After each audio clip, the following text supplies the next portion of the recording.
আমরা ইদ্রাকপুর কেল্লা ভ্রমণ শেষে মুন্সিগঞ্জ সদর থেকে একটা অটো নিয়েছি।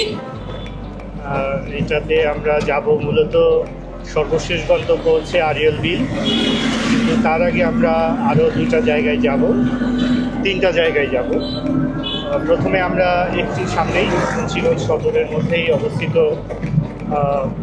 বিখ্যাত ব্যক্তিত্ব বাংলাদেশের পণ্ডিত ব্যক্তি অতীশ দীপঙ্কর এর বাড়ি আমরা ভ্রমণ করব। তারপর সেখান থেকে আমরা যাব রাড়িখালে হুমায়ুন আজাদের বাড়ি পরিদর্শন করব এবং এরপর সর্বশেষ আমরা আরিয়াল খাল, এর মাঝে বিখ্যাত পণ্ডিত ব্যক্তিত্ব বাংলাদেশের বিজ্ঞানী স্যার জগদীশ চন্দ্র বসুর বাড়িতে যাব এবং সেখান থেকে আমরা সর্বশেষ আরিয়াল বিলে যাব এবং আরিয়াল বিলে আমরা বিকাল এবং সন্ধ্যা কাটিয়ে আমরা সর্বশেষ সেখান থেকে ঢাকার উদ্দেশ্যে রওনা দেব। এই মুহূর্তে আমরা আছি ঢাকা মাওয়া হাইওয়ে। তো বাংলাদেশের প্রত্যেকটা জেলায় ভ্রমণের সময় আমাদের একটা টার্গেট থাকবে যে সেখানকার স্থানীয় যে সমস্ত ফলমূল আছে সেগুলো একটু ভক্ষণ করা। তার আগে অবশ্যই আমাদের যেহেতু গরম চলতেছে এই মুহূর্তে, ব্যবসা একটা গরম হোক আর ঠান্ডা হোক, সবসময়ের জন্য উপকারী খাদ্য তো এই ডাব নাকি? মহান সৃষ্টিকর্তার দেশি কলা, ফরমালিন ছাড়া। হ্যাঁ, তো এই যে ডাবগুলো নিয়ে আসছেন কিছুক্ষণ আগেই তো এইমাত্র কাটতে নিয়ে আসছেন। ওখানেও আচ্ছা, যাই ভালো। তো ডাবগুলো বড় সাইজের মনে হচ্ছে, কচি না? আচ্ছা, যেহেতু সরাসরি গ্রাম থেকে নিয়ে আসছেন এবং গাছ থেকে নিয়ে আসছেন, সুতরাং আমরা তো একটু কম দামে পাবো নাকি? হ্যাঁ, একটু লাভ কম করলে মাল সেল বেশি পাবার। আচ্ছা, তো কত করে সেটা ডাব? এই ডাবগুলো কত করে? এই বড়টা 150 টাকা বেশি, আর এই 130 টাকা। এগুলো 130 টাকা। অনেক বেশি মনে হচ্ছে না?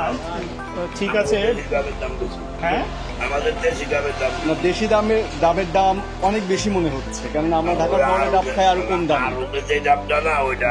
আচ্ছা, যাই, ঠিক আছে, ওইটা 80 টাকা। আপনি কমায় রাখেন, আমাদের কাটেন না। কত করে রাখবে আমরা করি? কত করে রাখবেন চাচা? আমরা যেহেতু দূর থেকে অতীশ দীপঙ্করের বাড়ি দেখতে এসেছি, আমরা উনি এসেছেন গাইবান্ধা থেকে, নড়াইল থেকে এবং সাতক্ষীরা থেকে, আমি এসেছি যশোর থেকে। 150 টাকা করে আমাদের জন্য অনেক বেশি হয়ে যায়। আমরা 4টা ডাব 400 টাকা দিতে দেই। আপনি আমাদেরকে মন খুলে ডাব খাওয়ান, আমরাও মন খুলে। 400 টাকা? অনেক কম। ডাব গাছ। আচ্ছা, পানি কোনটাতে বেশি হবে আপনি বেছে নেন। আর এটাই না স্যার, আর একটা বিষয় স্যার, ওইটাই তাহলে ওইটাই দেন। স্যার, আপনি এত বড় ডাব আগে খাইতে থাকি আমরা, দেখেছেন কিনা সেটা দেখছি তো, সেন্ট মার্টিনে দেখছি, কিন্তু দেশি ডাব এত বড় হয় এটা আমি আগে কখনো দেখি।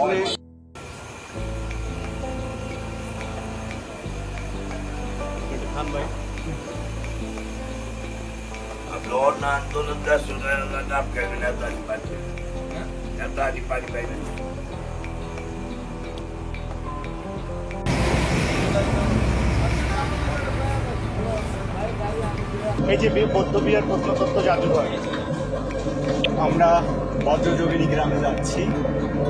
শ্রীগান অতীশ দীপঙ্কর প্রভুপাদের বাসায়। চারিদিকের দৃশ্য আমাদেরকে বিমোহিত করছে। চারিদিক সবুজ, তার মধ্য দিয়ে ঢালা পথ আমাদের নিয়ে যাবে বজ্রযোগিনী গ্রামে। ঝড় আসবে এমন একটি আবহাওয়া।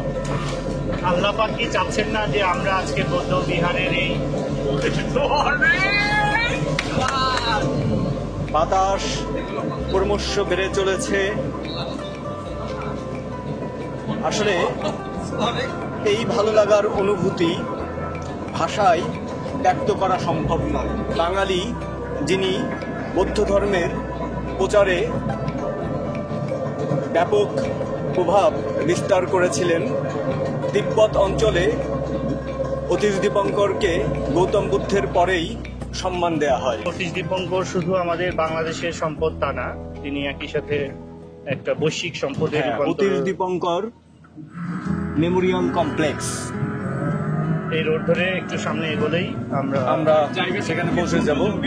ব্রজযোগিনী গ্রাম, টঙ্গিবাড়ি। আর 300 মিটার দূরে অবস্থিত।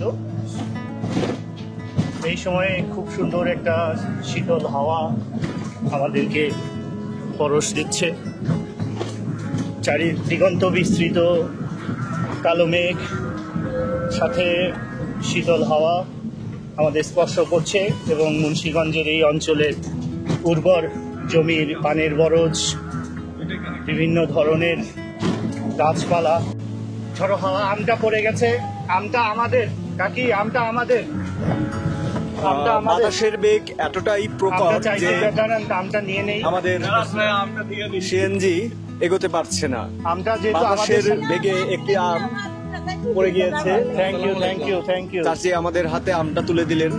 এই যে আম গাছ থেকে পড়েছে ঝড়ে, দেখে গিয়েছে মুন্সিগঞ্জে। আমটা। হ্যাঁ, পাকা আম বলেই পড়েছে। বৃষ্টি পড়তেছে এই মুহূর্তে, আমরা একটু ঝামেলায় পড়ছি, যাই, সমস্যা নেই। এ ভাই, এ পাশে আপনার প্রোটেকশন নাই? আমরা খুব সম্ভবত ভিজে যাব এবং না, আমরা আমাদের নাও ভিজতে পারি। ওই যে দেখা যাচ্ছে কোনায় আমরা কমপ্লেক্সের কমপ্লেক্সের একদম সন্নিকটে পৌঁছে যেতে বৃষ্টি শুরু হয়েছে। তো আমরা তার এখানে এসেছি, আসার সাথে সাথেই অনেক বৃষ্টি শুরু হয়ে গিয়েছে।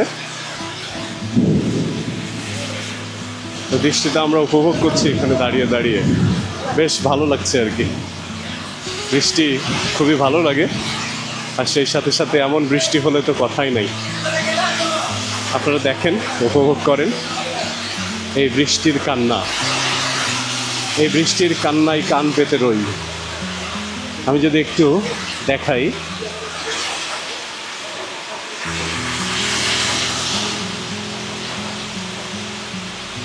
খুব মুষলধারে বৃষ্টি হচ্ছে।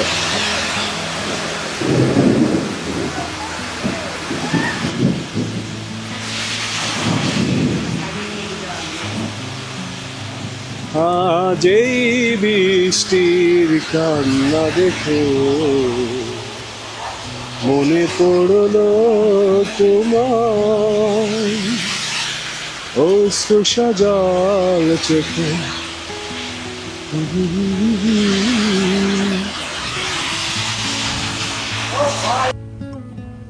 অতীশ দীপঙ্করের মুক্তি আমি তৈরি করি এবং অতীশ দীপঙ্করের ছবি আমি 10 ফুট এটা আর্ট করছি। আমার ওখানে অ্যাড্রেস দেওয়া আছে।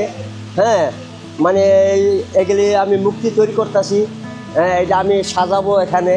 মানে অতীশ দীপঙ্করের সৌন্দর্য আমি ধরে তুলতে চাই, এটি আমার কামনা আর কি। আপনি এগুলো তৈরি করেন? হ্যাঁ। আপনার নাম?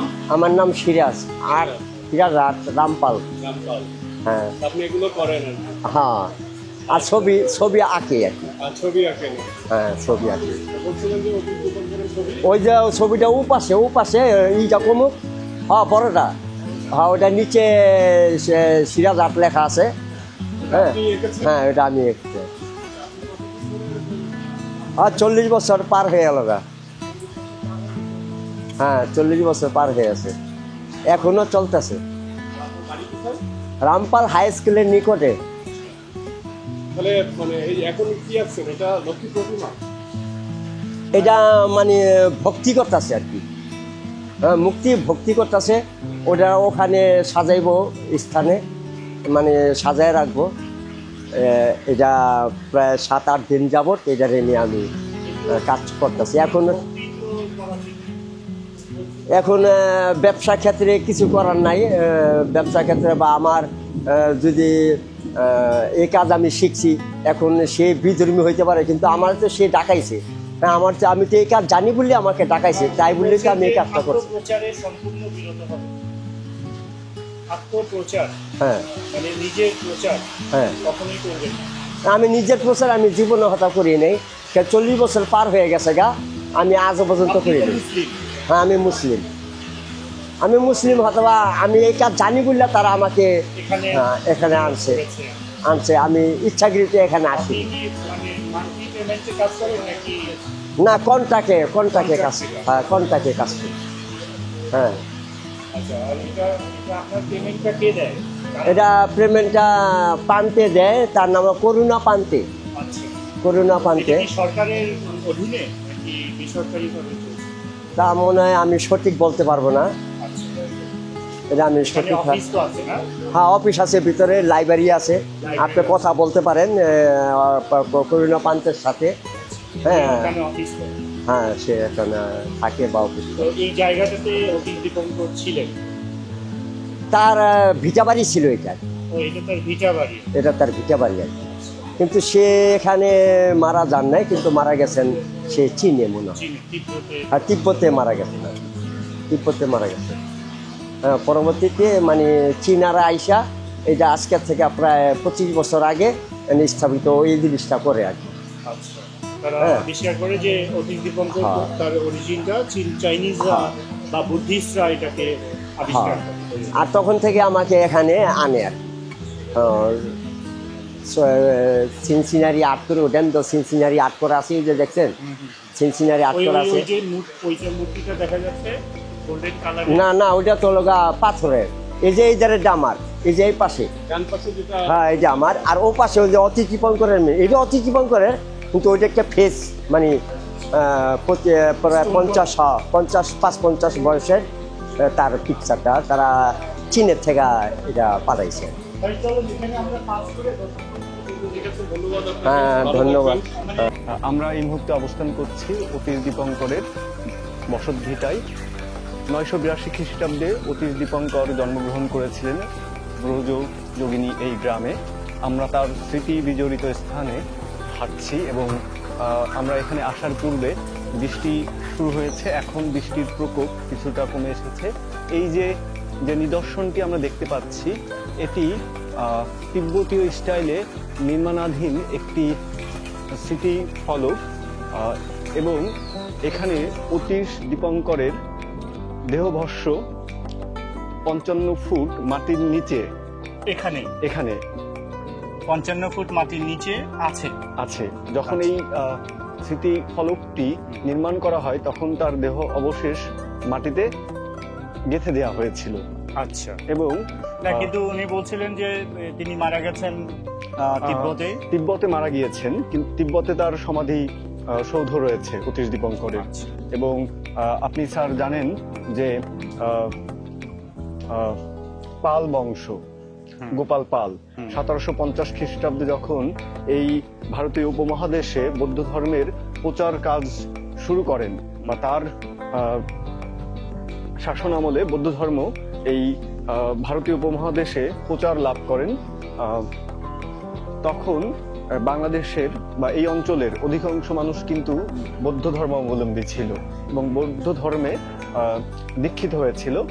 এবং অতীশ দীপঙ্কর তিনি এক হিন্দু পরিবারের সন্তান ছিলেন। তার পিতার নাম কল্যাণ শ্রী এবং মাতার নাম প্রভাবতী, এবং অতীশ দীপঙ্করের পূর্বের নাম ছিল চন্দ্রগর্ভ, খুব সম্ভবত, আমি যদি ভুল না করে থাকি। তো আপনার জীবনে যতটুকু স্মৃতি চারণ আছে সেই জায়গা থেকে আপনি এই এই মাউন্টশিপ যেটা আপনি এখন গ্রহণ করে আছেন, এটা কবে থেকে শুরু করলেন, কিভাবে শুরু করলেন? কবে থেকে বলতে আমাদের কোনো সীমা নেই। যেমন ধরো মৃত্যু বয়সে হতে পারে, তারপরে 18 বছর থেকে 20 বছর থেকে যে কোনো বয়সে হতে পারে। তা হচ্ছে ধর্মশীল পালন করতে হবে। ধর্মশীল পালনের মাধ্যমে আমাদের আচ্ছা, ঠিক আছে। কর্মফল লাভ করা যায়। এই ধর্ম পালনের প্রক্রিয়াটা কি রকম? প্রক্রিয়া হচ্ছে আমাদের পঞ্চমশীল আছে, প্রাণী হত্যা না করা, তারপরে সুরাপান না করা, অন্য স্ত্রীর জনকে লোক লালসা না করা, আর হচ্ছে মিথ্যা না বলা, এগুলো মৌলিক যে সমস্ত পাপের কথা, সব পাপের কথা, হ্যাঁ এগুলো আছে, আরো অনেক আছে। আপনি চাইলে শুনে, আপনি চাইলে বিহারে অধ্যক্ষ আছে, ওদের কাছ থেকে জেনে নিতে পারবেন। বাট আমি এখানে অতিথি হিসেবে আছি। হ্যাঁ, এখানে হিস্টোরি জানতে হলে আমাদের আপনি মূলত থাকেন কোথায়? আমি নারায়ণগঞ্জের ফতুল্লা। সেখানেও কি এরকম? আমাদের হচ্ছে না, এক একটা পরিবেশ আলাদা না, একটা বিহার আলাদা থাকবে, বুদ্ধ আলাদা থাকবে, বুদ্ধের সাধন আসন। নামটা আমার উমিয়ানা। আপনার অরিজিনাল জন্মস্থান? আমার জন্য খাগড়াছড়ি। অসংখ্য ধন্যবাদ আপনাকে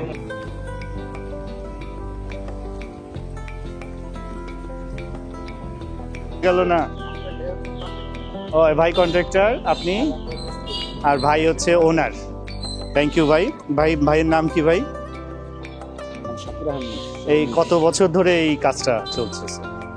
কাজটা তো আমার কাঁচা করে গেছে অনেক আগে থেকে, আরো 20-25 বছর আগে। আচ্ছা, তা শোনা যায় এগুলো নাকি হচ্ছে বিদেশেও রপ্তানি হয়? ঘর না, আমি শুনিনি। আচ্ছা, তাহলে আপনার এই ঘর সারা বাংলাদেশে হোম ডেলিভারি দিই। সারা বাংলাদেশে হোম ডেলিভারি বলতে পারি যে বাড়িতে বসে দিয়ে আসে না, তুলে দিয়ে আসে। আচ্ছা, মানে কিভাবে নিয়ে যান এগুলো? নিয়ে যাওয়ার রাস্তা থাকতে হবে। আবার যদি আপনি গঞ্জে নদীর মাঝে ওই যাতায়াত ব্যবস্থা নেই, ওই জায়গায় নেওয়া যাবে না। মানে এত বড় বাড়ি কিভাবে নিয়ে যান? এটাই হচ্ছে আমরা এত বড় নেই না যে আপনি ঘন্টা পাটা দিবেন, আমরা এই যে এরকম সাইজ করে আনতে নিয়ে যাবো। আর যাদের আনাম নেওয়ার রাস্তা আছে, এটা পার্ট বাই পার্ট খুললে নিয়ে যাবে। আচ্ছা আচ্ছা, ঠিক আছে।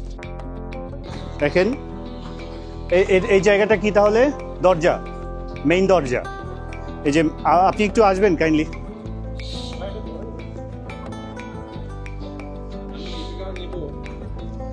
তো এই মেইন দরজা দিয়ে ঢুকবে। এটা কি এই পর্যন্ত উঁচু থাকবে, মানে মাটি থাকবে নিচে বা পাকা থাকবে? পাটাতন করবে। হ্যাঁ, ঢুকে এটা হচ্ছে ড্রয়িং, এটা হচ্ছে ড্রয়িং স্পেস। ভাই আসেন, ভিতরে আসেন, দেখেন। এই অবস্থায় যারা নিয়ে কমপ্লিট করতে আরো টাকা করলে আমাদের থেকে নিলে 6 লাখ। আচ্ছা আচ্ছা, এইটা এই অবস্থায় 6 লাখ টাকা খরচ করবে আর কি। মুন্সিগঞ্জের এই কয়েকটা উপজেলা আছে, লৌহজং তার মধ্যে বেশি, তার মধ্যে এখানে কিছু আছে। এখানে কিছু আছে, যারা আমাদের চুরেন আছে। সবচেয়ে আপনি দোতলা গড়ি করতে চাইলে ঘোড়াদুর যাইতে হবে। ঘোড়াদুর, ওখানে দোতলা ঘর আছে। দোতলা ঘরও তৈরি করা হয়, সম্পূর্ণটা কাঠের তৈরি। আমরাও সম্পূর্ণ অর্ডার দিলে আমরা দোতলা তিনতলা যেটাই বলে সবই করে দিই। সবই কাঠের। এই কি কাঠ ব্যবহার করা হয়? এটা বর্তমানে এটাকে নাইজেরিয়া লোহা বলে, নাইজেরিয়া থেকে আসে। ও, নাইজেরিয়ার কাঠ, মানে এমন কাঠ যেটা দীর্ঘায়িত, মানে স্থায়িত্ব কিরকম হয়? এই জন্য এটা লোহার মতো শক্ত, এই জন্য এটা লোহা কাঠ বলা হয়। লোহা কাঠ বলা হয়। তো এটা হচ্ছে ড্রয়িং রুম, একটা বড় স্পেস। এরপরেই আমরা যাচ্ছি আরেকটা এন্ট্রি দিয়ে ভিতরে। এটা তাহলে 2টা বেডরুমের একটা বাড়ি আপনি তৈরি করেছেন, যেটা দাম রাখতেছেন হচ্ছে 6.5 লাখ টাকা। 6 লাখ, 6.5 লাখ, 6 লাখ প্লাস 6 লাখ মাইনাস কিছু কম বেশি দামের কম বেশি হবে।